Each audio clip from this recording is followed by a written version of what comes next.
পটুয়াখালীর রাঙাবালিতে ভেসে আসা সেই টর্পেডো সরিয়ে নিয়েছে বাংলাদেশ নৌবাহিনী। সোমবার সকালে শেরেবাংলা নৌঘাটির সদস্যরা বেশ সতর্কতার সঙ্গে পানিতে ভাসিয়ে একটি খাল থেকে সরিয়ে নেয়। এ সময় আশেপাশে অনেক উৎসুক জনতা ভিড় জমায়। কাজিরকান্দা এলাকার খালে টর্পেডো প্রথম দেখে স্থানীয়দের মধ্যে আতঙ্ক সৃষ্টি হয়। পরে তাদের মাধ্যমে খবর পেয়ে ঘটনাস্থলে পুলিশ গিয়ে পরিস্থিতি নিয়ন্ত্রণ করে। টর্পেডোটি কোন দেশের কিভাবে এখানে ভেসে এলো এ বিষয়ে কোনো কথা বলতে রাজি হয়নি উদ্ধারকারী নৌবাহিনীর সদস্যরা।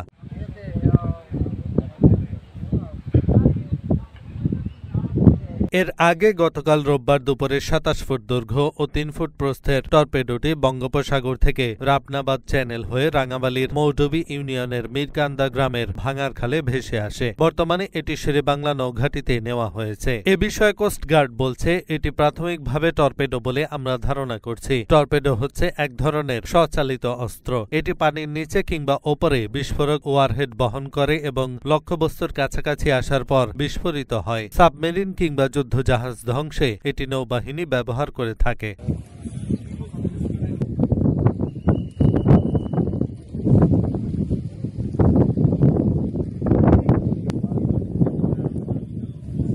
রাঙ্গাবালী থানা পুলিশের ভারপ্রাপ্ত কর্মকর্তা হেলাল উদ্দিন এ বিষয়ে বলেন, সোমবার দুপুর ১২টার দিকে নৌবাহিনী এটিকে উদ্ধার করে পটুয়াখালীর কলাপাড়ায় অবস্থিত বানৌজা শেরেবাংলা ঘাটিতে নিয়ে গেছে। এক প্রশ্নের জবাবে ওসি আরও বলেন, এটি বাংলাদেশের নয়, তবে কোন দেশের তা এখনো নির্ণয় করতে পারেননি তারা।